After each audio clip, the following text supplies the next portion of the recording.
do you see anything emerging in the way of a movement for worker co-ops and things like that as being connected to or allied with struggles against poverty? I think there are patches of folks thinking in these terms around the country, Rick, and I'm impressed by it. Many of us still think in terms of the narrative that we've inhaled all our lives, right?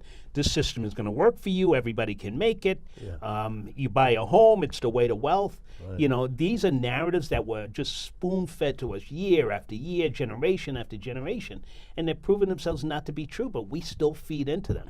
But I They think want somehow to believe it. they really want to. They want to buy into this. This is the greatest country in the world. You know, maybe it was built on a premise, but it's not holding true for a lot of people. There's certain power brokers sitting at the top. Right. You know, so cooperatives, I do think, is the way. It's a way. It's a good start, right? So you see farm cooperatives coming up now, food cooperatives. You know, many jobs. I think that is the way to go. I talk about decommodification of land and housing.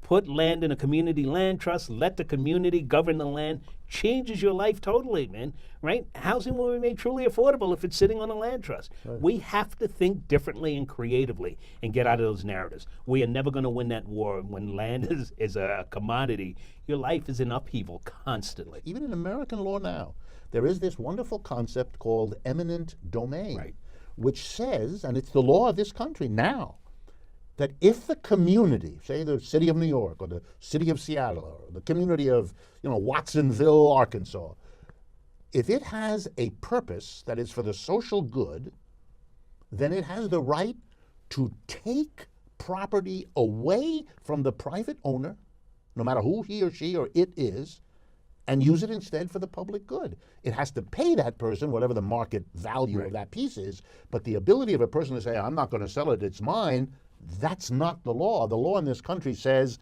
and that, by the way, it happens all the time. Communities take land and use it to build a school or to develop the shopping area, whatever they're doing. So even in our law, it's recognized that you have to, in order to live a civilized life, give the community the final determination of what is done with property, because leaving it really all in the hands of an individual is an asocial act. Right.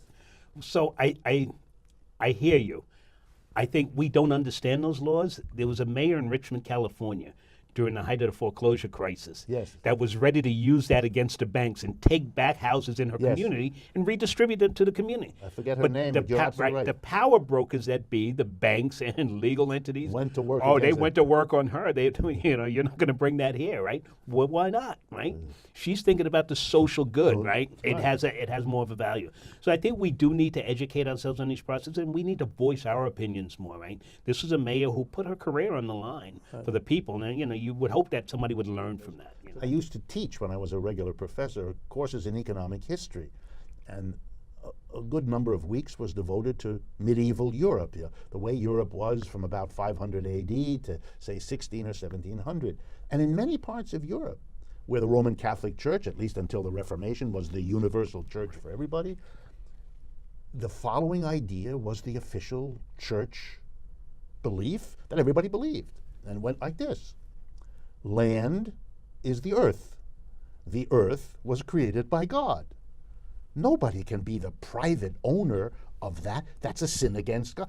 That's acting as if you put it there when obviously you didn't. Right. You were born, you're going to die. You may become part of the soil, but that's the only way you're integrated with the land.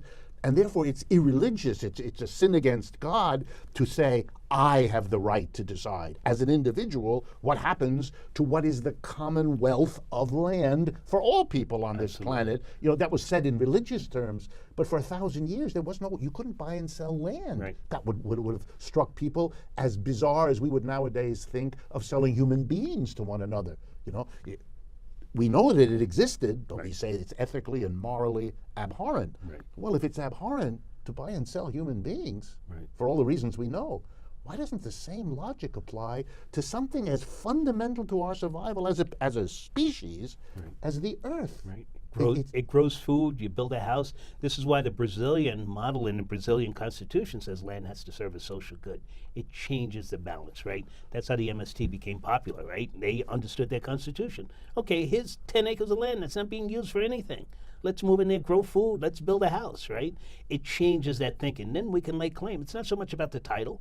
It's about the use of that land. But for 1,000 years, there was you couldn't buy and sell land. Right. That would have struck people as bizarre as we would nowadays think of selling human beings to one another.